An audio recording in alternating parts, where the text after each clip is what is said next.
우리가 1부 때 이 말씀을 좀 구체적으로 살폈어요. 구체적으로 살폈는데 좀 정리를 하자면 그러니까 오늘 말씀의 제목이 꿈이잖아요. 원더풀 드림. 근데 이 꿈이 그냥 뭐 그 마틴 루터 킹 목사님이죠. 그 목사님이 I have a dream 뭐 이렇게 연설을 하셨는데 그런 꿈이 아닙니다. 그러니까 성령 세례를 받으면 성령 세례를 받는다는 건 뭐냐면 성령 하나님께서 나의 마음과 생각을 사로잡으셔서 내가 슬픈데 슬픔을 기쁨으로 바꾸시고 내가 두려움에 완전히 쌓여 있는데 나를 평안으로 지키시고 내가 평안한 거예요. 난 분명히 지금 두려운데 근데 내 마음은 평안한 거예요. 감옥에 있어도 총구가 나를 향해 있어도 내가 용감해서가 아니라 성령 하나님 나를 사로잡으셔서 그러는 거예요. 근데 그런 여러 일 중에 초월적인 차원이 뭐냐면 여기 보면 자녀들이 장래일을 말할 것이면 사실 이게 예언이거든요. 예언. 요엘서가 예언서죠. 요엘서가 예언서라는 게 무슨 말이냐면 그러니까 토라를 깊이 묵상해야 돼요. 토라가 모세 오경인데 이 토라를 깊이 묵상하면 어떤 일이 생기죠? 토라가 마음에 새겨져요. 토라가 마음에 새겨지면 이 토라를 근거로 말을 하게 됩니다. 그러니까 토라는 모세 때에 광야에서 행진하는 백성들에게 하나님께서 그들의 믿음의 역사가 어떠했는지와 그리고 그들이 가나안 땅에 들어가서 살아갈 삶을 가르치신 거예요. 가르쳐 주신 거예요. 그러니까 이제 가나안에 들어가서 살아가는 사람들하고는 직접적으로 연관이 없어요. 그러니까 단순 암기는 묵상이 아니에요. 이 말씀이 나에게 소화가 돼서 이 말씀을 근거로 하나님께서 세상을 창조하실 때 새 일을 행하신 것처럼 나의 입을 통해서 전혀 다른 문화, 전혀 다른 사람들, 전혀 다른 상황 속에서 이 말씀에 입각한 하나님의 레마가 나가는 게 예언이에요. 그래서 이 예언서예요. 그래서 예언서는 여러분들이 읽을 때 이해가 안 되시면 아직 그 뭡니까? 저기 모세 오경에 대한 이 깊이가 부족하신 거예요. 모세 오경에 대한 이해가 있어야 돼요. 그걸 우리가 법리다 이러는데 그 법리가 내 안에 쌓여야 되고 동시에 지금 요엘서면 요엘이란 선지자가 살던 시대의 역사, 상황을 이해를 해야지 이 예언서의 예언이 예레미야서나 이사야서나 이런 말씀이 이해가 되는 거예요. 그러니까 때로는 토라와 반대말을 하시기도 합니다. 하나님께서 예언할 때.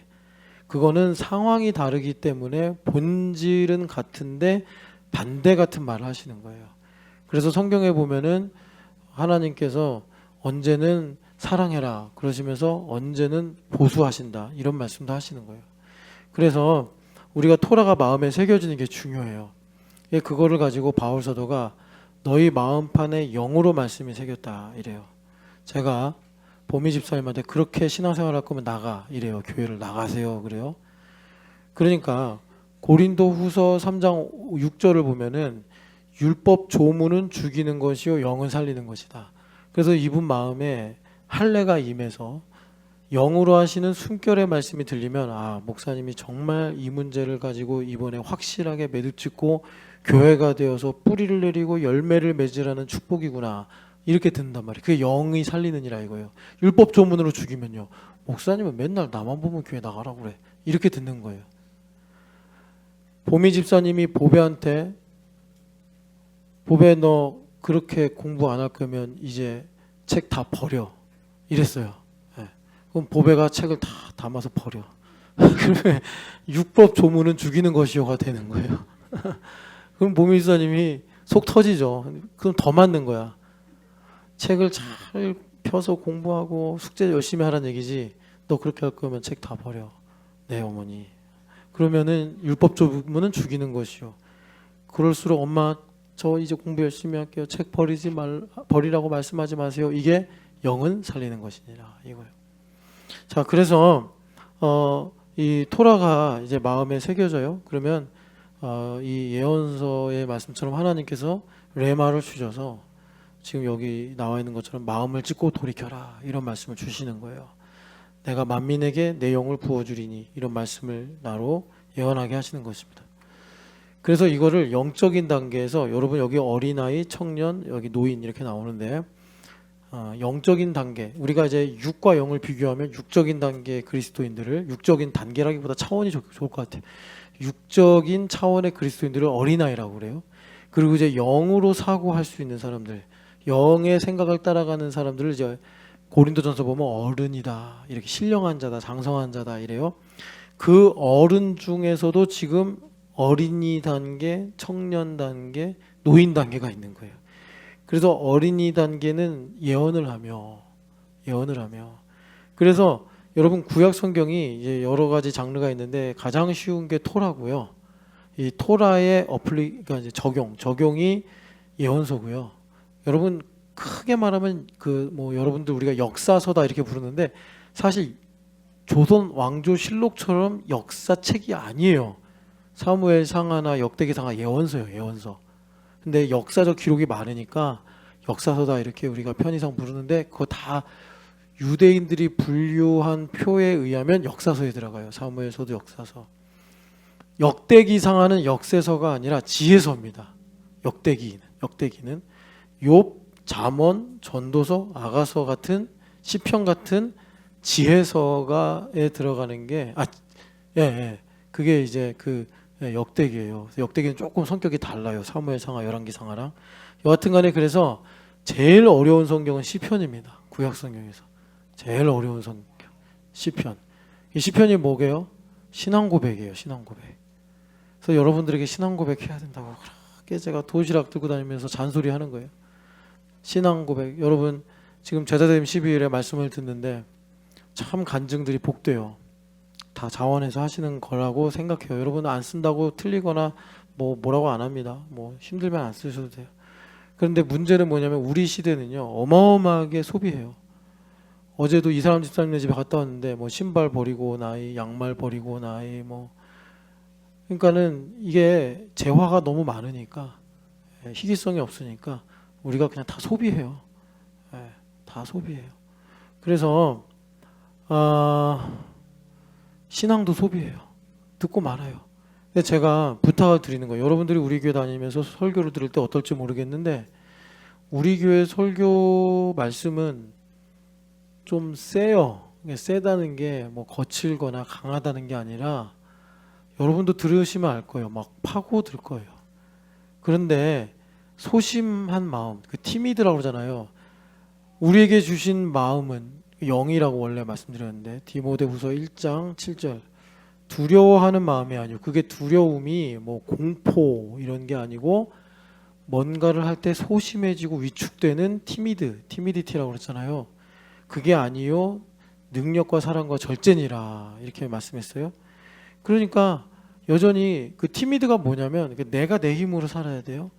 그러니까 이게 위축되고 소심해지는 거예요. 그러니까 제가 이렇게 말할 수 있어요. 예성아 설교 말씀 적으면서 예배해라 이러면 예성이가 네 하면 돼요. 그게 능력과 사랑과 절제예요. 절제는 뭐예요? 내가 친구랑 장난치거나 딴 데 보고 있거나 졸면 안 되겠구나. 능력과 사랑, 하나님의 말씀이 나에게 부어지면 깨닫고 사모하면 일어나고 이러는 거예요. 그런데 원수마귀가 속이는 게 목사님이 왜 나한테 저런 말 하지? 왜 유연이한테는 이런 말 안 하지? 내가 뭘 잘못했나? 목사님의 의도는 뭐지? 그래서 설교문을 어디다 적으란 얘기야? 메모지에 적으란 얘기야? 공책에 적으란 얘기야? 빨간색으로 적으란 얘기야? 파란색으로 적으란 얘기야? 언제 적을래? 제가 언제 적을래? 그러는 거예요. 그 영이 아니라고. 주님께서 주신 마음은 자녀로서의 권세를 주셨기 때문에 어제 이사람 집사님 집에 가서 설교 말씀 들었잖아요. 언제까지 48가지 옛날에 우리 크레용 선물 받으면 48가지 색이 있었어요. 호돌이 그려져 있는 거. 노란색 아니면 안 쓰겠대. 노란색 아니면 안 쓰겠대. 여러분 리라 초등학교 가보셨어요? 와 화분도 노란색, 화분도 노란색. 심지어 스쿨버스의 휠도 노란색이에요.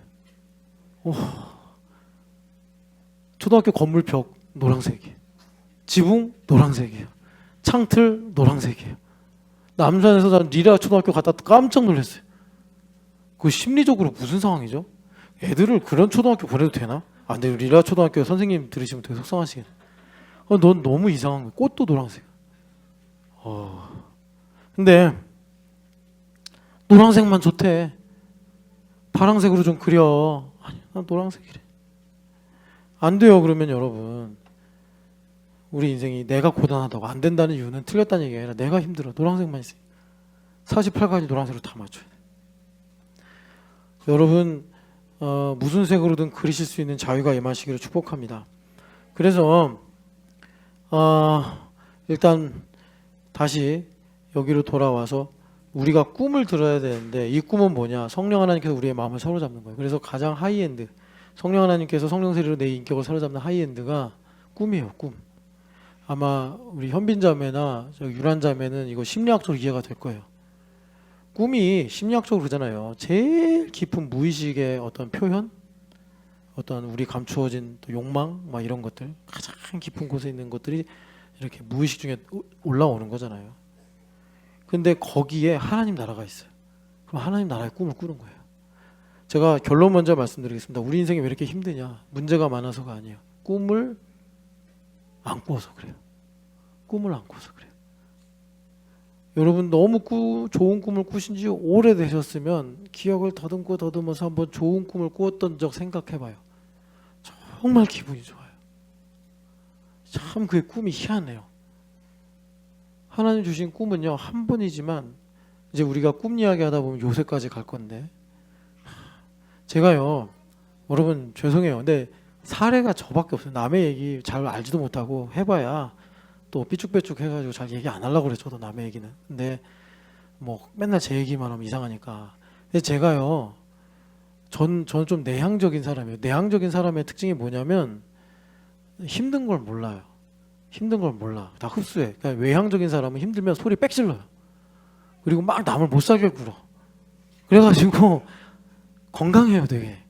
아주 그냥 건강하게 오래 살아요. 저 같은 내향적인 사람들은 화가 난 줄도 모르고 화가 나도 그냥 혼자 사귀고 말아. 그러니까 오래 못 살아요. 외향적이신 분들은 좋으시겠습니다. 성질껏 사셔가지고. 근데 아버지 돌아가시고 그렇게 힘든 줄 몰랐어요, 제가.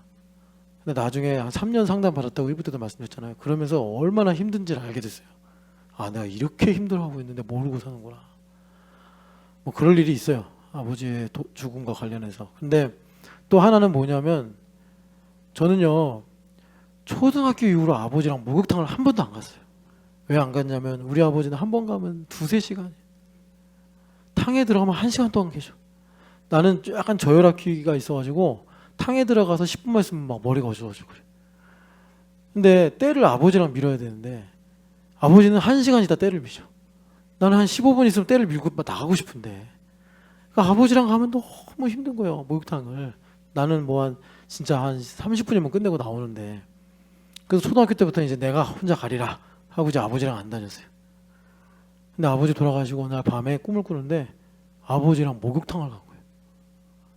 근데 옛날 모습이 아니라 성인이 된 저와 연로하신 아버지, 그렇게 아버지 등을 밀어드리는데 너무 사실 같은 거예요.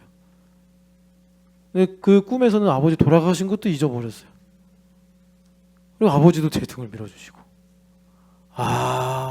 꿈을 깨고 나서 너무 행복한 거예요. 꿈인 줄 알았으면서도 너무 행복하고 위로가 된 거예요. 그래서 저는 정말 하나님께서 주신 꿈이구나 생각을 했어요. 저는 중학교 이후로 아버지랑 목욕탕을 간 적이 없는데, 뭐 이런 꿈이 가끔 있잖아요. 여러분 살다 보면 또 이렇게 말씀을 가지고 하나님께서 정말 신령한 계시를 주시는 꿈도 있어요. 장로교라고 이런 거 다 부정하면 안 돼요, 여러분. 그래서 우리가 힘든 이유가 뭐냐, 여러분, 꿈을 안 꿔서 그래요. 꿈을 안 꿔서. 여러분 비교적 그렇잖아요. 어렸을 땐 꿈 많이 꾸잖아요. 좀 무서운 꿈도 꾸지만 또 재밌는 꿈도 많이 꾸잖아요. 저는요, 어렸을 때 진짜 날아다니는 꿈을 엄청나게 많이 꿨어요. 그래서 꿈에서 난 날 수 있다 그럼 막 날아다녀요. 제가 그 희한한 꿈이에요. 되게 많이 꿨어요, 이 꿈을. 군대 제대하고는 5번 정도 다시 군대 입대하는 꿈을 꿨어요. 항상 어디쯤에서 깼냐면 한 일병 한 3호봉 정도 됐을 때 나 분명히 제대했는데. 그래서 집에 전화해서 저희 이모부가 군인이셨거든요. 이모부한테 좀 국방부에 알아보라고 해봐. 이거 뭔가 문제가 있어요. 막 이러면서 깼어요. 다행이다. 아, 군대가 너무 싫었어요. 그런데 요즘엔 꿈을 잘 안 꿔요. 이제 내가 완악해져서 그런가 봐. 여러분, 성령 하나님은 꿈을 주십니다. 여러분들 그 꿈을 보시기를 축복합니다. 자, 그래서 우리가 그 간략하게 한 번 더 여기 이 전체 흐름을 말씀을 드리면, 일단 여러분들이 2부 때 일부 설교를 못 들으신 분들은 이 마음을 찢고 돌아오라라는 2장 13절 말씀을 좀 많이 묵상하셔야 돼요. 들어보세요. 설교를 들으면 아실 거예요. 그러니까 우리는요, 여러분, 자식의 운명은 뭐냐면 부모를 십자가에 못 박고 사는 거예요. 제가 사도행전 2장에서 우리가 읽은 것처럼 우리가 어찌할꼬, 예수님은 십자가에 못 박았거든요. 나는 누군가를 십자가에 못 박고 사는 거예요. 내 친구를 십자가에 못 박을 수 있어요. 여러분, 이거는 정말 하면 안 되는데 내 자식을 십자가에 못 박으면 안 돼요. 내 자식을.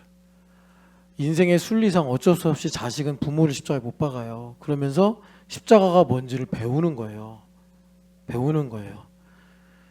그래서 부모는 약할 때 강함 되신다라는 십자가의 진리를 몸소 인생으로 가시고기처럼 아이들에게 마치 예수님께서 우리에게 살과 피를 주시듯이 부모의 인생을 먹을거리를 주셔서 우리에게 어디서 배울 수 없는 십자가의 도를 배우게 하는 거예요. 물론 부모님의 그 십자가의 도는 구원을 주는 십자가의 도는 아니에요. 그러나 인생에서 우리가 위기 상황에 있을 때, 낙심할 때 그걸 극복할 수 있는 한정적인 십자가의 도예요. 근데 예수님의 십자가의 도는 한정적인 것을 포함할 뿐만 아니라 우리에게 영생을 주시는 구원의 십자가의 도예요. 그래서 부모를 잘 공경하면 그대로 예수님의 십자가의 도로 옮겨가요. 그래서 옛날에 우리나라에 그렇게 유교 신앙에 충실해서 효의 개념에 익숙했던 분들이 회심을 많이 한 거예요. 대표적인 분이 우리나라의 주기철 목사님과 거의 대등하게 이 나라의 기둥이 되신 길손주 목사님은 그래요.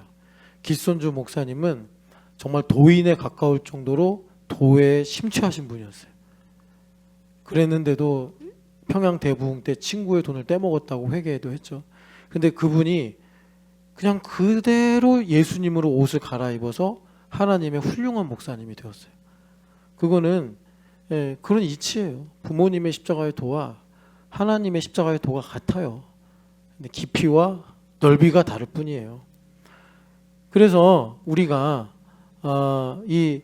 여기 마음을 찢고 하나님께 돌아오라, 이건 뭐냐면 그대로 사도행전 2장에 나와 있는 말씀이에요. 어찌할꼬 내가 살아온 인생을 보니 나 잘난 줄 알았는데, 유다처럼 나 잘난 줄 알고 살아. 내가 제일 옳고 나 빼고는 다 틀린 줄 알았는데, 뭐 이제 우리 교회로 보면 내가 제일 옳고 다 틀린 줄 알았는데, 유다의 인생의 변곡점 보면은 내가 틀리고 다 옳았구나, 이렇게 바뀌는 거예요.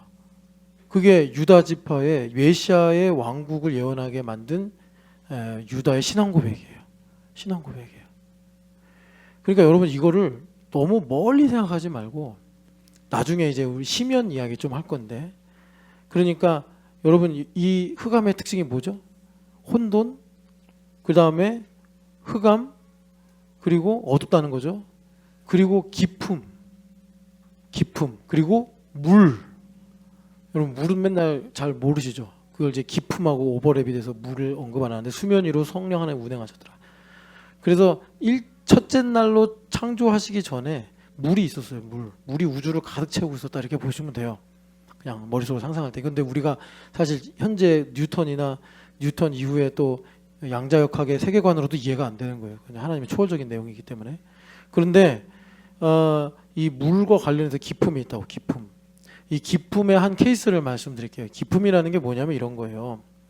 보통 우리나라 같은 경우는 저처럼 첫째 아들, 첫째한테 해당되는 건데, 이 첫째에 이 기득권이 있습니다. 보통 일반적으로. 그러니까 첫째한테 투자를 제일 많이 하죠. 때로는 순서가 바뀌기도 해요. 제가 보니까 꼭 첫째만 그런 게 아니더라고요. 둘째가 좀 똘똘하면 둘째한테 이렇게 투자를 하는 집이 있더라고요. 포커스를 둘째한테 맞추는 거예요. 둘째. 근데 대부분은 좀 변수 없으면 대부분 다 첫째한테, 뭐 수지한테, 성원이한테, 온유한테 코 그만 봐. 온유한테 이렇게 투자를 집중하는 거예요. 그러니까 이든이는 작고 온유는 크잖아요. 예. 성원이도 좀 많이 먹어. 많이 먹어야지. 여기 첫째 또 없냐? 채율이. 투자를 채율이한테 제일 많이 하죠. 그럼 얘네들이 이렇게 크면요, 지밖에 몰라요. 제가 첫째니까 편하게 말할게. 지밖에 몰라요. 지가 최고인 줄 알아. 그리고 채은이가 채율이 말 잘 들어주잖아요. 채은이가 채율이 뭐 해주잖아요. 당연한 줄 알아. 넌 당연히 내 말 들어야지. 넌 당연히 나를 도와줘야지. 온유, 이든이가 형, 당연히 너 나한테 내 말 잘 들지. 그거 아니야. 그렇게 하면 안 되는 거야. 넌 좀 성현이 잡아야 돼. 이 자식은 툭 하면 기어오르려고 그래. 성현이 꼭 말 안 들으면 한 대씩 줘봐가 이렇게. 알겠어? 막 성현이가 엄마 말씀 안 들으면 어머니 제가 좀 손 좀 보겠습니다. 방으로 들어가. 좀 발로 막 막지. 너 이 새끼 말이야. 막 이러면서 형 무서운 줄 모르고. 옛날에는 형들이 어떻게 했냐면 야구바따를 두고 다녔단 말이야. 신성현이 이러면서 형님이 그래야 된다고. 자, 그러니까 여러분 그렇게 되면요, 이제 나 유다 같이 되는 거예요. 내가 옳다. 그러니까 유다는요 넷째잖아요, 서열이. 그러면서 첫째, 둘째, 셋째 사실 형편 없었잖아요. 그 여러분이 야곱 가족 이야기 보면. 그러니까 팔짱 끼고 아이고 저 한심한 것들, 류벤, 레위, 시몬, 아유 저 한심한 것들 이러고 있는 거예요 속으로. 근데 나중에 하나님께서 인생을 역전시키는데 네가 뭐냐 주님께서 말씀하시는 거죠. 다말보다 내가 못하구나. 다말이 옳구나. 그러면서 하나님의 오르심을 인정하는 거죠. 이런 게 이제 우리가 시면을 보는 겁니다. 그동안 내가 첫째니까 내가 제일 잘하고 다 나를 위하는 게 당연하고 나를 도와주는 게 당연한 줄 알았는데, 야 내가 히틀러였네. 야 내가 모택동이었네. 야 내가 김일성보다 더한 주체 사상가였네. 이렇게 되는 거예요. 첫째들 많이 회개하시기를 축복합니다. 그래서 이렇게 우리가 내가 십자가에 누군가를 못 박고 사는 거예요. 그러니까 그게 다 예수님을 못 박는 거랑 연결되는 거예요. 역사 속에서. 솔직히 말해서 예수님 십자가에 못 박았다. 나는 예수님 만난 적도 없고 만진 적도 없는데 뭘 그거 갖고 양심에 찔려요. 전범의 집사가 어느 날 그런 거예요. 내 남편이 늘 내가 십자가에 못 박고 살았구나. 어찌할꼬. 그럴 때 주님께서 우리에게 이제 성령 하나님께서 역사하셔서 이른 비와 늦은 비, 2장 23절 이른 비와 늦은 비를 주셔서 레마를 듣게 하시고 때를 따라 돕는 은혜를 알게 하시고 그와 동시에 혹은 그의 연장선에서 성령 하나님의 세례를 베풀어 주시는데, 만민에게 부어 주시는데 누가 성령 세례를 받느냐? 남은 자 중에 여호와의 이름을 부르는 자. 32절이죠. 누구든지 여호와의 이름을 부르는 자, 동의를 드리는 자. 그래서 주님은요 우리의 자유의지를 존중하시고, 그래서 여러분들에게 전에 말씀드렸잖아요. 예수님의 보혈은 만인을 위한 보혈이겠습니까? 택자들을 위한 보혈이겠습니까? 이게 신학 역사의 끊임없는 논쟁이에요. 택자들을 위한 보혈입니다라고 하는 사람들은 결론이 어떻게 되냐면 하나님의 이상한, 그러니까 약간 그 주권을 기형적으로 강조를 해서 인간의 선택의 여지를 확 줄여버립니다. 그래서 다 하나님의 문제라고 돌이켜요. 근데 만인을 위해서 피를 흘렸습니다라고 하는 사람들은, 신앙을 고백하는 사람들은 인간의 자유의지가 하나님의 은혜 100%만큼 강조됩니다.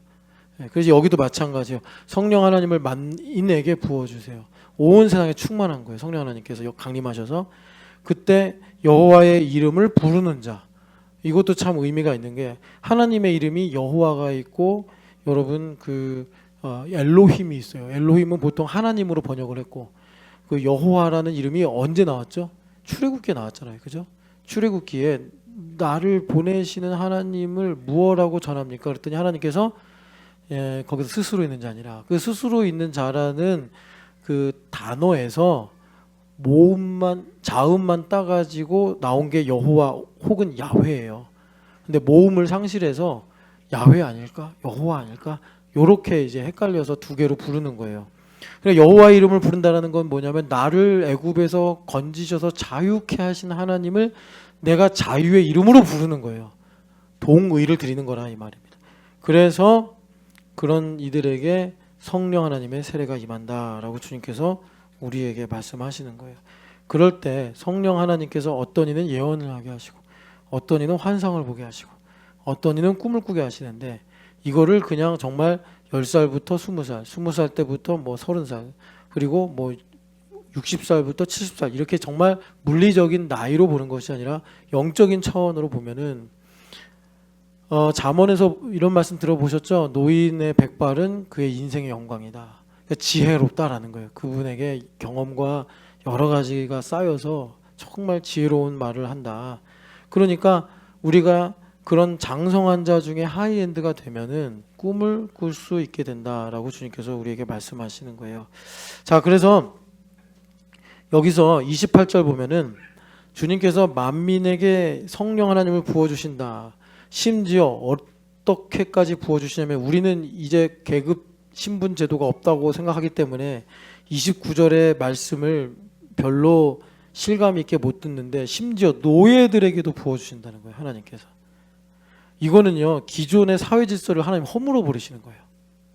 그러니까 여러분들이 어떻게 생각할지 모르겠는데 하나님은 우리도 자본주의의 세례를 받으면 하나님은 부자들에게만 성령의 선물을 주시고 가난한 이들에게는 안 주신다라는 이상한 막연한 그런 고정관념을 가져요. 그래서 여러분 실제로 그럴 수 있어요. 교회에 어떤 가난하고 남루하신 분이 오셨어요. 무시해. 그런데 사회적으로나 어떤 관점으로 보나 되게 지위도 높고 능력도 있고 영향력이 있어. 그런 사람들은 존대해. 이런 것들이 우리에게 암묵적으로 그런 고정관념이 있는 거예요. 고정관념이. 우리가 레마를 지금 계속 강조하고 있는데 제사장님 11 때문에 그러니까 제자들은 예수님을 따르는 사람들을 제자라고 하잖아요. 자, 베드로에게 예수님께서 나를 따라오너라. 그럴 때 베드로가 다 버리고 따랐어요. 이건 좀 이상하지 않아요? 베드로가 예수님께서 너는 나를 따라라. 그럴 때 얼마나요? 언제까지요? 어떻게요? 안 물어봤어요. 근데 물어보는 게 당연하잖아요. 여러분들이 보통 제가 이거 하세요, 저거 하세요 그러면 왜 물어봐요? 왜 그러세요? 어떻게 해야 되는데요? 뭐 이거 이렇게 하면 되는 거예요? 막 그러잖아요. 그럼 제가 보통 그러면 어떡해요? 아휴, 제 말이 그런 게 아니잖아요. 제가 막 그러잖아요, 여러분. 그러니까 그게 왜 그러냐면 레마 때문에 그래. 레마는 뭐냐면 암묵적인 불문율 같은 게 레마예요. 그래서 제가 이제 실제적인 사례를 하나 드는 거예요. 암묵적인 불문율. 예. 그러니까 우리 교회도 제법 10년이 돼서 이 공동체 안에 암묵적인 불문율이 있다고. 예를 들어서 예배 시간은 10분 전에 오자. 뭐 이런 거. 뭐 그걸 주보에 안 적어도 여러분 다 알고 느끼잖아요. 그래서 10분보다 좀 급박하게 오면 내 영적 상태가 좀 이렇구나. 이거 돌이킬 수 있는 기회가 되는 거고. 그러니까 베드로한테 베드로야 너 나를 따라와라. 그럴 때 베드로가 레마로 따라간 거예요. 그래서 다 버린 거예요.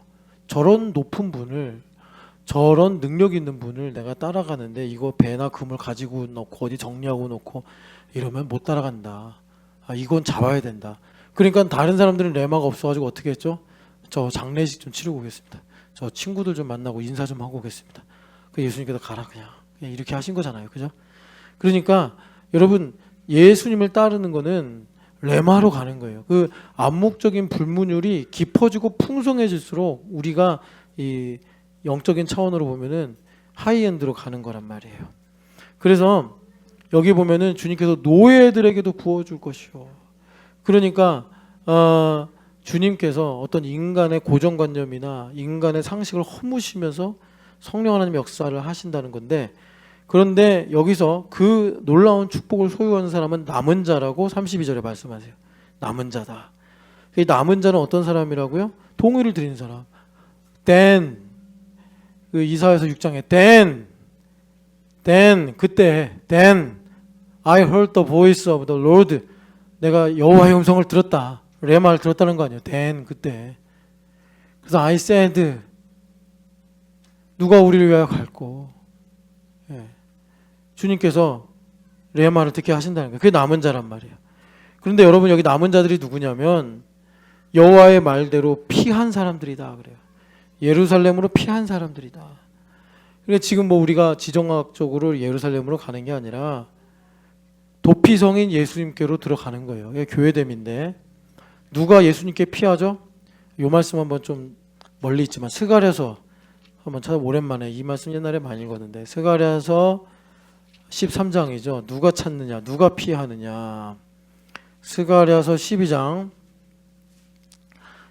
보면은 7절 같이 읽어보겠습니다. 만군의 여호와가 말하노라. 칼아 깨어서 내 목자 내 짝된 자를 치라. 목자를 치면 양이 흩어지려니와 작은 자들 위에는 내가 내 손을 들리우리라. 아멘. 그래서 여기 보면은 작은 자들, 약한 자들 위에 내 손을 들이우리니, 설계도를 그려주신 하나님 영감이죠.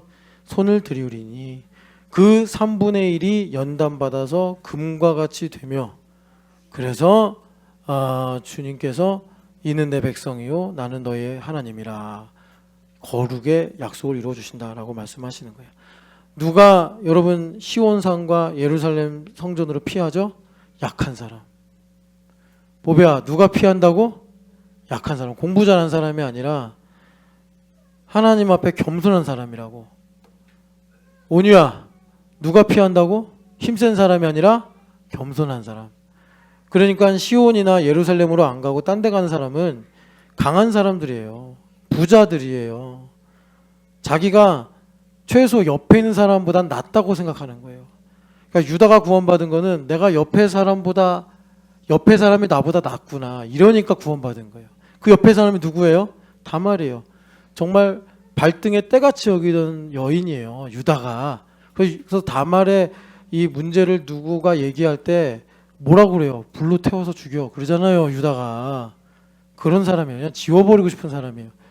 그런데 어떻게 바꿨어요? 하나님께서 섭리하셔서. 그것도 되게 하나님의 놀라운 섭리예요. 아, 다말이 나보다 낫구나, 내가 다말한테 붙어야 사는구나. 기가 막히네. 그래서 어떻게 했죠? 다말의 쌍둥이 중에 둘째 아들을 자신의 장자로 삼았어요. 여러분, 원래 그 오난, 그 다음에 한 명 더 있었잖아요. 제가 그 막내 아들 기억이 안 나네. 그 아들이 아니고 자신의 수치요, 자신의 인생의 아픔인 베레스를 세웠다고. 기가 막힌 거예요. 거기가 유다의 복음이란 말이에요. 그러니까 여기도 마찬가지예요. 누가 남은 자냐? 예루살렘으로 피하는 자들인데, 예루살렘이 어디예요? 교회예요, 교회. 교회 피하는 게 뭐예요? 교회가 돼서 사는 거예요. 나뭇가지, 포도나무 가지가 포도나무에 붙어 사는 거예요. 붙는 조건은요? 뭐 조건이 있어요? 우리 교회에서 뭐 하는 거 누가 조건 말해요? 뭐 학벌 말해요? 뭐 헌금 많이 내는 순서예요? 봉사 많이 하는 거예요? 심지어 뭐 여러분들 주일에 나오지도 않고 뭐 여러분들이 뭐 죄 지는지 안 지는지 검사해요? 그런 것도 안 하잖아요, 우리 교회. 뭐 신유 은사 구해가지고 너 무슨 죄 지었지 이런 얘기도 안 하잖아요, 우리 교회는. 뭐예요? 그냥 교회에 대해서 사는 거예요. 내가 레마로 사는 거예요. 그러면 동의를 하나님께 드려서 성령의 세례를 받는다, 주님께서 우리에게 말씀하시는 거예요. 자, 그럼 꿈이 뭐냐? 자, 꿈이 뭔지를 역대상 28장 말씀 보겠습니다. 역대상 28장. 역대상 28장 말씀입니다. 역대상 28장 19절. 19절 같이 읽어보겠습니다. 다윗이 이르되 여호와의 손이 내게 임하여 이 모든 일의 설계를 그려 나에게 알려주셨느니라. 아멘. 자, 다윗 왕이 무슨 꿈을 꿨죠? 이런 게 꿈이에요. 성전 건축의 꿈이에요. 성전 건축의 꿈이에요. 다윗은요, 사실 성막을 못 봤어요. 왜냐하면 다윗이 태어나기도 전에 엘리 제사장의 가문의 죄로 인해 실로에 있던 성막이 해체돼 버렸어요. 그런데 다윗은요, 인생의 역경을 지나가면서 하나님의 섭리를 발견하고 여호와의 손으로 인하여 하나님의 성전이 세워질 꿈을 꾼 거예요. 여러분, 이것은요 그냥 단순히 다윗 개인의 꿈이 아니라 우리의 꿈이에요. 왜? 하나님께서 우리를 성전이라고 하시거든요. 그러니까 여러분들이 이제는 이 말씀을 보면서 정말 우리가 무슨 교회 건축의 꿈을 꾸자 이런 게 아니에요. 나를 하나님의 거처로, 나의 인생의 설계도가 있는데 그 설계도를 하나님의 영감을 받아 봐야 한다라는 거예요. 그래서 우리가 제사됨 12일 하면서 실로의 성막이 있다. 자, 우리 아까 1, 2부 때 그 유대인의 성경 해석법이 있습니다. 이 얘기를 제가 잠깐 했는데 그걸 한 번 더 적용해서 제가 이 가죽에 대한 이야기 좀 할게요. 우리는 가죽이 가깝지 않아요. 그런데 이스라엘 백성들은 가죽을 갖고 텐트도 만들고 가죽을 갖고 책도 만들고 가죽을 갖고 옷도 만들다 보니까 가죽이 가까워. 가죽이 가까워요. 일상 실용 그러니까 필수품이에요. 그래서 창세기 3장에 보면 하나님께서 아담과 하와가 수치 때문에 못 살겠으니까 가죽 옷을 입혀주십니다. 가죽 옷을 입혀주세요. 그리고 하나님께서 회막을 만드시는데 회막의 외장재가 가죽입니다. 그러니까 밖에서 보면 가죽으로 덮여 있는 모습이에요. 성막, 회막이요. 그리고 하나님께서 성경을 기록하게 하시는데 우리나라야 고급 기술이 있어가지고 이렇게 한지를 만들어서 성경 책을 오래전부터 썼지만 우리나라가 직지신경 만들 때만 해도 얘네들은 아직 책을 못 만들었어요. 그래가지고 가죽을 말려서 거기다가 철필로 새겼단 말이에요. 글씨를. 얼마나 불편하고 힘들어요. 무겁기도 하고. 두루마리라고 하죠. 성경에서 두루마리 성경. 그리고 그 에스겔서에서 보면은 너희들이 마음이 돌 같아가지고 우상숭배 때문에 완고하지 않냐. 자, 지금도 제가 여러분들에게 설교해요. 근데 설교가 마음에 안 들어. 여러분 그거는 제가 설교를 이상하게 해서가 아니에요. 그냥 솔직하게 말씀드릴게. 여러분들 마음에 우상이 많아서 그래. 우상이 많은 게 뭐냐? 내 안에 내가 너무도 많아. 하덕규 씨의 노래처럼 주님 계실 곳이 없네. 그래서 에스겔서에 보면은 돌 같은 마음을 제하고 너에게 부드러운 마음인데 그 의역을 한 거예요. 직역을 하면은 여러분들 성경 각주에 달려 있겠지만 살을 입혀줄게 그래요. 마음 가죽. 그래서 마음의 영으로 말씀이 새겨진다. 살이 가죽이잖아요. 여기다가 주님께서 성령으로서 새겨주시는 거예요. 레마를 듣고 사는 거예요. 내 마음이 내 힘으로 살 거야. 난 내 힘으로 살 거야. 그래서 막 힘을 주고 있어. 그러면 안 새겨져요. 자, 예수님께서 스케노 말씀이 육신에 우리 가운데 거하심에가 장막을 치고 내 안에 계심에. 예수님도 가죽 장막으로 오셨어요. 내가 보니 그 예수님의 가죽 장막이 광야에 살고 있는 나를 덮었어요. 그래서 전능자의 그늘이 나를 덮으니까 어떻게 돼요? 은혜와 진리가 충만하더라. 은혜와 진리가 충만하더라. 그러니까 우리 인생은 광야 행진이에요. 주님께서 구름 기둥으로 덮어주시듯이 나를 성막이 되게 하셔요. 예수님의 인생 가죽이 나를 덮어. 그래서 나는 그 가죽 안에 거하는데, 그래서 이 두루마리가 뭘 가리키느냐? 요한복음 5장 39절을 보면은 나에 관해 기록한 것이 아니냐. 시편 40편을 보니까 이 두루마리에 예수님에 관한 기록이 있습니다. 그리고 예수를 믿는 우리에게도 나에 관한 기록입니다.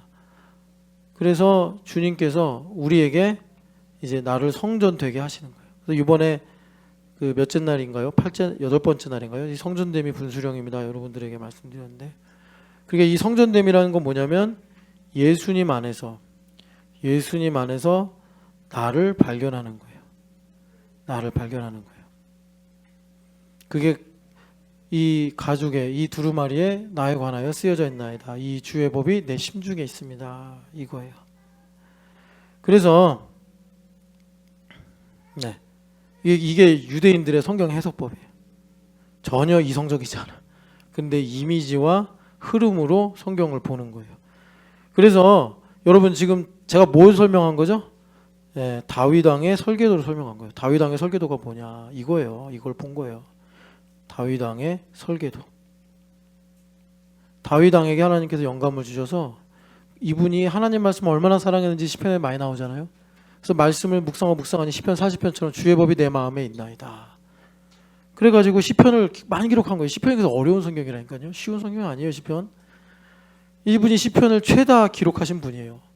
그래서 다윗 왕이 그 영감을 받아서 성전의 설계도를 읽은 거예요. 자, 우리 모두가요.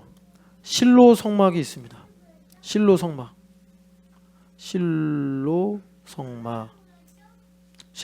있어요. 이 실로 성막이 뭐냐? 조희진의 스토리예요. 이 땅에서. 그러니까 조희진의 스토리 아름답긴 해요. 뭐 울 때도 있고 웃을 때도 있고 행복할 때도 있고 또 힘들 때도 있을 거예요. 조희진의 실로 성막이에요. 그런데 여기서 성경을 보니까 예루살렘 성전으로 나가야 돼. 예루살렘 성전으로 건축돼야 돼요. 건축돼야 돼. 이건 뭐예요? 조이진 안에 있는 예수님의 이야기예요. 조이진 안에 있는 예수님의 이야기. 그 예수님 안에 또 새로 거듭난 조이진이 있는 거예요. 이게 복음이에요. 그러니까 조희진 집사님이 자신의 인생 이야기를 뭐로 봐야 돼요? 말씀으로, 약속으로 볼 수 있어야 돼요. 어떻게 보는 거죠? 마음의 할례를 받아 영으로 보는 거예요. 율법 조문으로 보면 조희진이 아픈 건 슬픈 일이죠. 두려운 일이죠. 제발 하면 어떡해. 막 이럴 수 있죠. 율법 조문은 죽이는 거예요. 영으로 보면요. 아!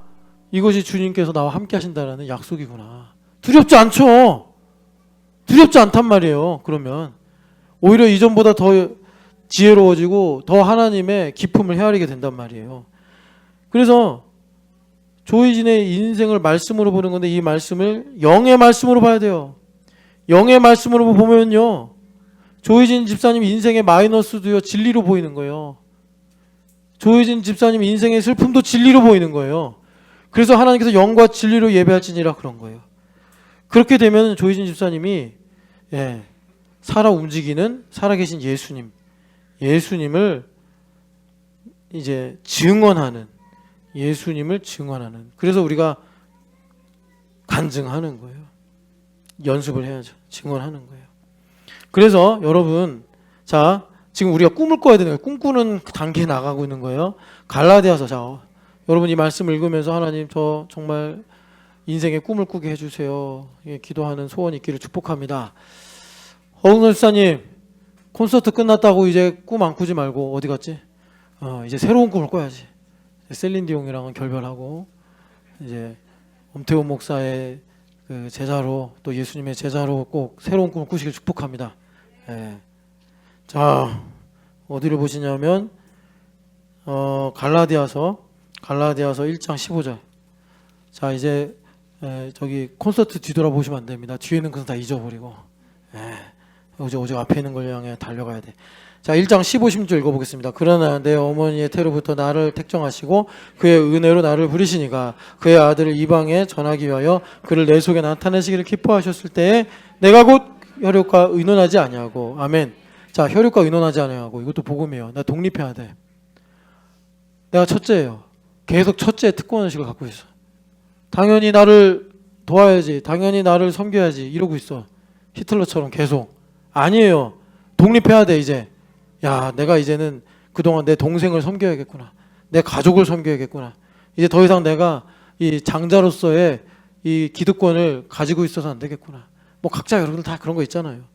자 이거를 내가 내려놔야 돼. 그게 혈육과 의논하지 않는 거예요. 내가 이제 예수님 안에서 독립을 해야 돼요. 그렇게 될 때 어떤 순간이 와요? 나를 어머니의 태로부터 택하시고 은혜를 부르신 하나님께서 자신을 내 속에서 나타내시기를 기뻐하신다 이거예요. 조희진 집사님 인생에서 영의 말씀이 들리기 시작한다는 거예요.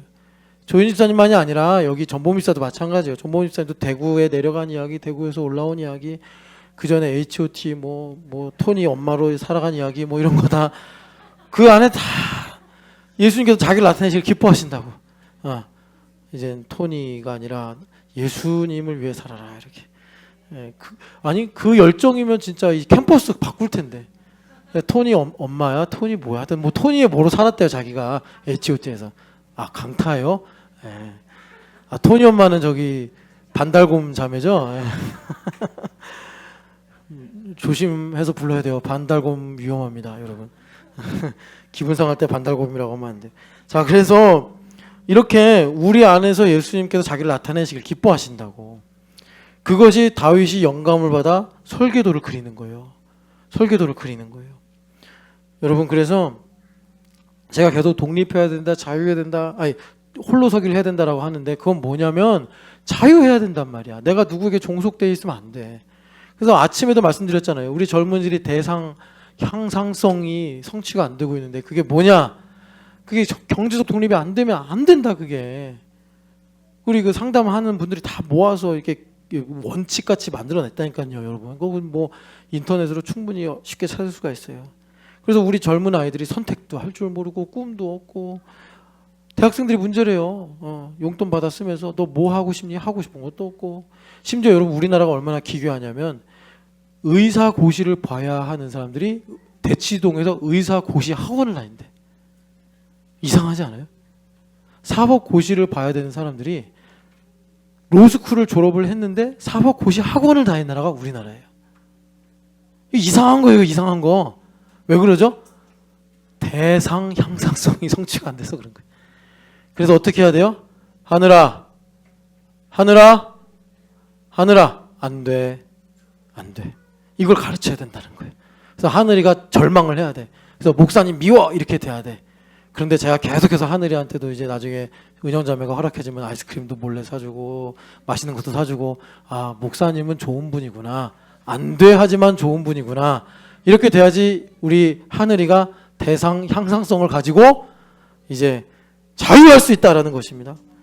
여러분 그렇게 자유하셔서 내 인생의 설계도를 가지시기를 축복합니다. 자, 꿈하면 이분을 빼놓을 수 없죠. 요셉 우리 할아버지 한번 봅시다. 항상 우리 요셉은 젊은 모습으로 등장하는데 할아버지죠. 요셉 할아버지. 37장 20절 말씀 같이 읽겠습니다. 자, 그를 죽여 한 구덩이에, 37장 20절 말씀. 자, 그를 죽여 한 구덩이에 던지고 우리가 말하기를 한 짐승이 그를 잡아먹었다 하자. 그의 꿈이 어떻게 되는지 우리가 볼 것이니라 하는지라. 아멘.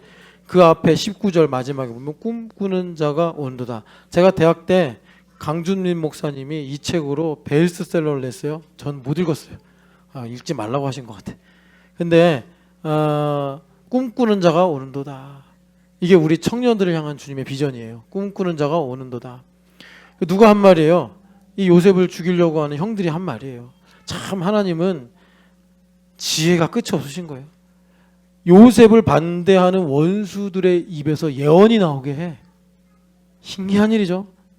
여러분 요셉이 꿈 두 개 꿨잖아요. 하나는 곡식단의 꿈이고 하나는 해와 달과 별의 꿈인데, 곡식단의 꿈은요 뭐냐면 나머지 11 곡식단이 이삭의 곡식단에 절한다는 게 거룩에 대한 내용인데, 그러니까 이 곡식들이 열매잖아요. 거룩이란 말이에요. 그런데 요셉 한 곡식단이 나머지 11 곡식단을 다 살린다는 거예요. 그러니까 하나님께서 요셉을 통해서 거룩의 역사를 이루시겠다라는 거예요. 여러분 이게 요셉의 꿈이 아니에요. 엄태우의 곡식단에 절을 한다는 건 내가 높아진다는 게 아니라 제가 살아가는 삶의 범주 안에서 저를 통해서 하나님께서, 여러분 차별을 나쁜 거라고 생각하시면 안 돼요. 차별은 하나님께서 하시는 차별은 거룩 때문에 그런 거예요. 나중에 좀 가르쳐 드릴게요. 왜 하나님께서 차별할 수밖에 없는지. 그러니까 나를 통해서 내 부모님, 여러분 우리 가족사, 이제 어머니 지금 일하러 가셨는데 제가 죽을 뻔했어요. 병 걸려가지고. 얼마 전에 내 친구가 와서 그러더라고요. 나 그런 줄 몰랐다. 너가 그런 줄을. 넌 어떻게 알았냐? 그랬더니 제가 어디서 그런 말을 인터뷰를 했나 봐요. 우연히 신문에서 봤대요. 그래서 제가 저랑 한 25년직인데 27년직인데 이번에 이제 교회 오랜만에 왔어요. 그래가지고 얘기하다가 내가 너 그런 줄 몰랐다. 저 죽을 뻔했어요. 죽기 한 달 전에 주님 만나서 사는 거예요. 그래서 우리 아버지도 회심하고 우리 어머니도 회심하고 동생도 예수님 믿고 동생 가정도 예수님 믿고 조카도 예수님 믿고 뭐 저 이제 기도하지만 제 가정도 예수님 믿고 그쪽 이제 처가도 예수님 믿고 구원받고 막 하나님께서 그렇게 하는 거예요. 그게 곡식단 앞에 절하리라 그거예요. 신영기의 곡식단 앞에 절하리라 이러면 뭐냐면 신영기 집사님이 누님을 위해서, 아버지 어머니를 위해서, 신성원 신성현을 위해서 요셉처럼 순종의 길을 간다. 이걸 주님께서 보여주시는 거예요. 그런데 그게 어떻게 완성되느냐 보니까 해와 달과 별이다. 교회의 영광이잖아요. 계시록 12장의 말씀. 교회의 영광, 여러분들 이거 잘 알아야 되는데 정확하게 말하면 교회의 영광이 아니라 교회됨의 영광이에요. 왜냐하면 교회라는 여인이 해와 달과 별로 옷을 입고 있기 때문에. 그러니까 우리가 교회가 되어서 그 해와 달과 별의 영광을 가지고 뭘 하는 거죠? 해산하는 수고를 하는 거예요. 해산하는 수고가 뭐죠? 요셉이 하나님의 말씀을 들어서 연단 받는 거예요. 그러니까 아기가 뱃속에 있는 거예요. 생명이에요. 살아 있는 거예요. 얼마 전에 암살당한 그 찰리 커크라는 사람이 그 주장 많이 했잖아요. 뱃속에 있는 아기도 생명이라고. 여성이 그 함부로 손대면 안 된다고. 그러니까 우리가 말씀을 믿는 건 내 안에 살아계신 예수님을 지금 잉태하고 있는 거예요. 그리고 연단을 받아서 그 말씀이 사실이 돼서 철장으로 만국을 다스리는 하나님의 나라가 임하는 거예요. 그러니까 해산하는 수고를 한다고. 우리가 해산하는 수고를 한다고. 교회됨의 영광 때문에. 그 해산하는 수고로 말미암아 요셉이 나중에 고백하잖아요. 형님들이 나를 여기로 보낸 게 아니라 큰 구원을 위하여 하나님께서 나를 먼저 보냈을 뿐입니다. 이게 11 곡식단이 다니엘의 곡식단이야. 요셉의 곡식단에게 절을 하는 거예요. 그래서 여러분 놀랍게도 요셉을 죽이려고 하는, 그러니까 누구죠? 요셉의 형들이에요. 근데 여러분 아시겠지만 이거 영적인 배경으로 보면은 형들의 아픔과 상처를 가지고 원수마귀가 정죄하고 시기하고 분노를 일으켜서 지금 사실은 자신의 피부치인 요셉을 죽이자고 선동하는 거 아니에요? 예수님을 선동하듯이, 유대인 동족으로 말미암아 예수님 죽이게 하려고 선동하듯이 지금 형들이 아픔 때문에 갑자기 정신이 휙 나와가지고 요셉 죽이자고 하는 거예요. 그런데 그 순간에도 하나님은 요셉을 향한 큰 계획이 있으신 거예요. 그래서 형들이 뭐라고 그래요? 그 꿈이 어떻게 되는지 우리가 보자. 이거는 제가 죽으면 그거 개꿈일 거야. 장담하고 요셉을 죽이려고 그러는데 하나님은요, 보게 하시죠. 그래, 니들 눈에 이 꿈이 어떻게 될지를 내가 보여줄게. 그래서 이게 레버리지가 돼가지고 어떻게 되는 거죠? 형들이 지파의 족장들로 리더로 세워지는 거예요. 이들도 다 회개하는 거예요. 유다가 회개했으니까 도미노처럼 다 회개하는 거예요. 시므온도 레위도. 그래서 여러분 아시겠지만 레위는 레위 지파, 엄청 하나님께서 귀하게 여기신 레위 지파가 되고, 시므온 지파는 뭐가 문제가 있었는지 바알 보올 사건으로 완전히 이제 지리멸렬 해버리고 그렇게 되는 거예요. 그러니까 여러분 주님께서 다 우리 인생 이렇게 보시는 거예요. 여러분 누가 여러분들 향해 저주를 했거나 못된 소리를 했죠?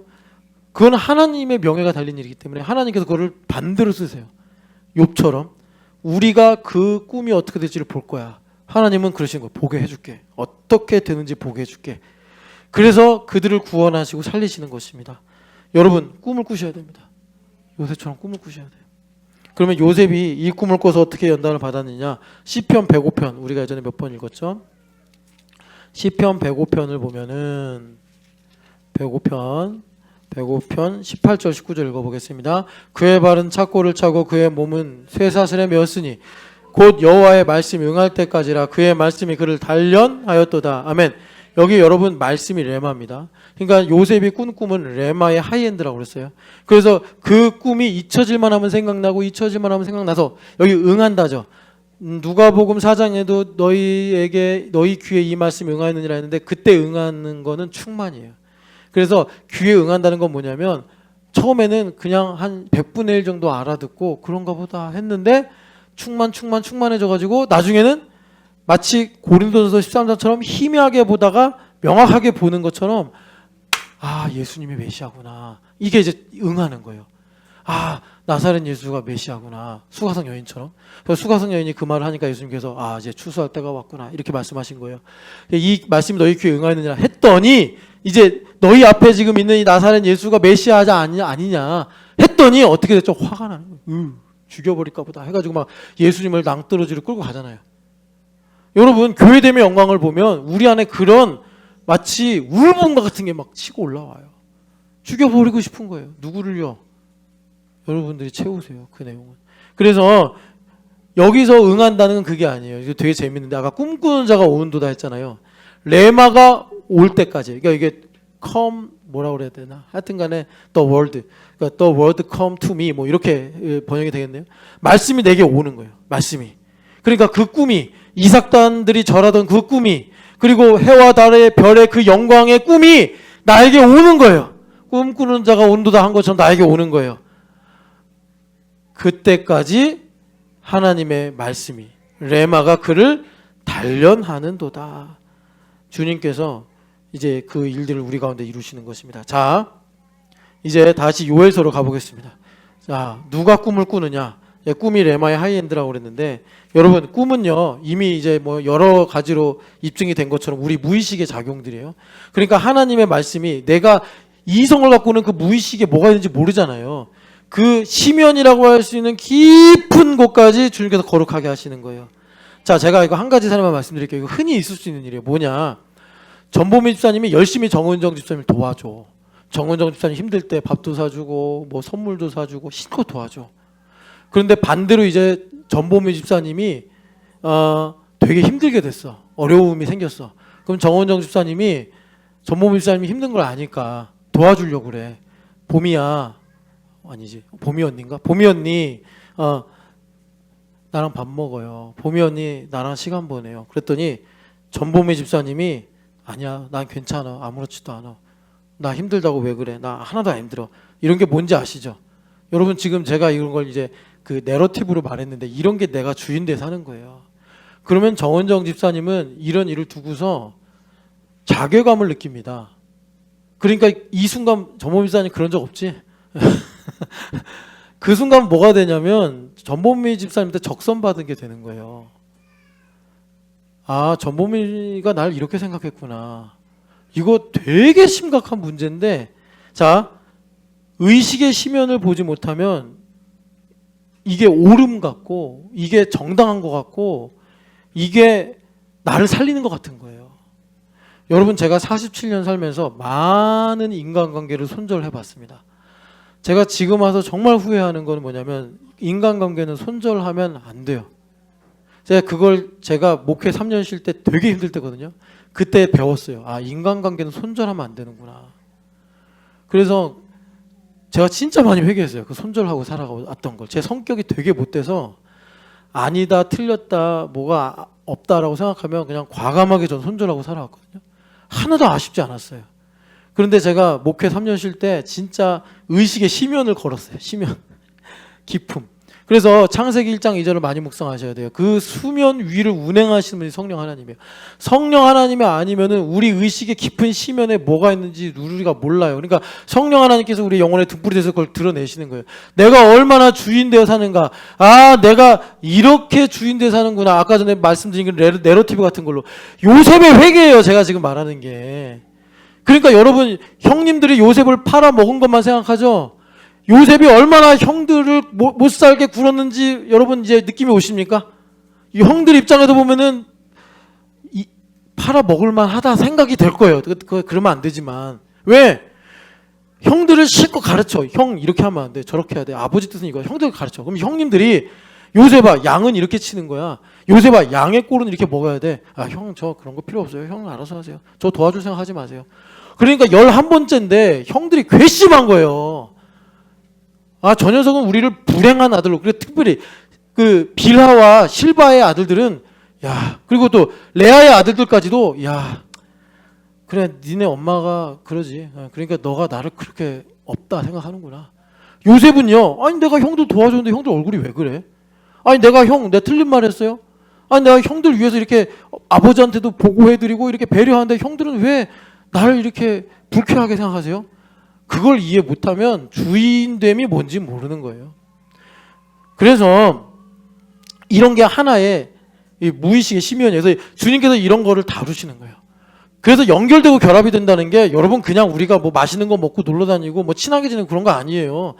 정말 철을 날카롭게 한다고 의식의 깊은 심연을 성령 하나님께서 수면 위를 운행하셔서 드러내게 하시면서 어떻게 되시는 거죠? 우리에게 주님께서 레마의 하이엔드인 꿈을 보게 하시는 거예요. 꿈을 꾸게 하시는 거예요. 꿈을 꾸게 하시는 거예요. 그래서 여러분 우리가 지금 이제 사는 시대가 저기 우리 아이들이 수적 사고한 것만 봐도 지금 야 진짜 미일 간에 이런 어떤 뭐 이러잖아요. 무슨 뭐 중국을 견제한다라느니 뭐 지금 여기 보면은 멀티 디펜시브 태스크 포스 팀이 만들어졌어요. 지금 미국과 일본 사이에. 그래서 그 사령부를 지금 일본에 두겠다는 내용을 아이들이 기사로 읽고 아 이렇게 미국과 일본이 가까워지는 것은 1905년인가 1800 몇 년인가 하여튼 간에 여러분 다 사회시간에 배우셨죠? 가스라 테프트 비략. 아 일본은 조선을 지배하기로 하고 필리핀을 미국이 지배하기로 한 비공식 약속이에요. 그런 한반도가 소외되는 상황에 형국이 그려지고 있다고. 네. 그리고 우리나라는 지금 두 국가론을 주장하면서 김정은과 이구동성의 말을 하고 있어요. 그런데 여러분들이 그 역사학자들이 하는 말 들어보시면 알겠지만 두 국가론을 누가 좋아하느냐? 시진핑이 좋아해요. 왜? 북한이 무너지면 동북공정의 연장선으로 원래 북한 고구려 우리나라 역사였어. 우리나라 땅이야. 헌법 3조를 개조해서 이제 양구에 있는 국토중앙점이 배꼽이 아니라 어디 공주 어디쯤이 남한의 중앙이다라고 헌법이 바뀌면 우리나라가 북한이 무너지거나 북한에 문제가 생겼을 때 우리 민족입니다라고 말할 수 있는 법적 근거가 없는 거예요. 중국은요 지금 엄청난 돈을 들여서 동북공정 해가지고 기가 막힌 게 발해도 지네 나라래, 고구려도 지네 나라래, 고조선도 자기네 나라래. 여러분 사회 시간에 그렇게 배웠어요? 조현일 선생님 그렇게 가르쳐요? 사회 시간에 안 가르치잖아. 고조선 우리나라잖아요. 예? 종족이 다른데 그 왜 그러는 거예요? 중국 애들이 미래를 준비하는 거예요. 왜 우리는 미래를 안 준비하고 왜 이상한 말을 하죠? 왜 두국가로는 얘기하죠? 분명히 헌법 3조에 한반도와 그에 부속된 모든 섬들은 우리나라 영토라고 써 있는데 왜 그러는 거죠? 왜 그런지 우리 고민해 봐야죠. 제가 무슨 말 하는 거예요? 여러분 우리가 지금 이런 모든 일들이 여기 30절 31절에 이적을 하늘과 땅에 베풀리니 피와 불과 연기 기둥이라 이런 내용이에요. 이게 뭐냐면 여러분 제가 지금 이제 역사적이고 현실적인 얘기를 했지만 이만큼 영적인 전쟁이 치열하다. 그래서 하나님의 구원과 심판의 놀라운 경륜이 펼쳐지고 있는데 그 가운데 하나님의 이름을 부르는 남은 자들은 성령 하나님께 마음과 생각이 사로잡혀서 자녀들 차원에서는 예언을 하고 청년들 차원에서는 비전을 보고, 비전을 본다는 건 뭐냐면 그러니까 비저블이잖아요. 보이지 않는 리얼리티를 본다는 거예요. 눈이 열려 보는 거예요. 아, 지금 이렇게 모든 것들이 오고 가는데 그 이면에 영적인 리얼리티가 뭐냐, 이걸 보는 게 청년 단계예요. 예언을 하다가. 그리고 우리가 이제 하이엔드로 가면은 여기 보는 대로 노인이 되어서 꿈을 꾸게 된다. 하나님께서 나의 무의식까지 사로잡아서 하나님의 이 말씀을 믿고 사는 남은 자들이 되게 하신다. 주님께서 우리에게 말씀하십니다. 그래서 여러분 결론을 말씀드리면 요셉의 꿈, 우리의 꿈이에요. 교회되면 영광이니까. 그 꿈은 레마의 하이엔드고 우리가 그 꿈을 꾸고 살아가는 것은 교회되면 영광을 통해 나타나는 것입니다. 그래서 교회 소식의 마지막, 여러분 지금 뭐 제가 신학적 성경적으로 말씀드리면 잘 와닿지 않으니까 동북공정, 두 국가론, 저기 써 있는 멀티 디펜시브 태스크 포스 팀, 그 얘기를 내가 끌어온 거예요. 이렇게 하면 여러분들 좀 이런 심각한 파고 속에 우리가 살고 있구나. 마치 갑오개혁, 갑신정변, 뭐 또 의미사변 이런 때 우리가 역사로 보잖아요. 야, 이렇게 혼란스럽고 어지러울 때 사람들이 살았구나. 그보다 한 3배 이상 우리가 어지럽다고. 영적인 기상이 그냥 여러분 막 노아의 홍수 때처럼 지금 막 뒤집어지고 있는 거예요. 그럴 때 어떻게 해야 돼요? 방주 안에 들어와 있어야지 어디를 가려고 그래.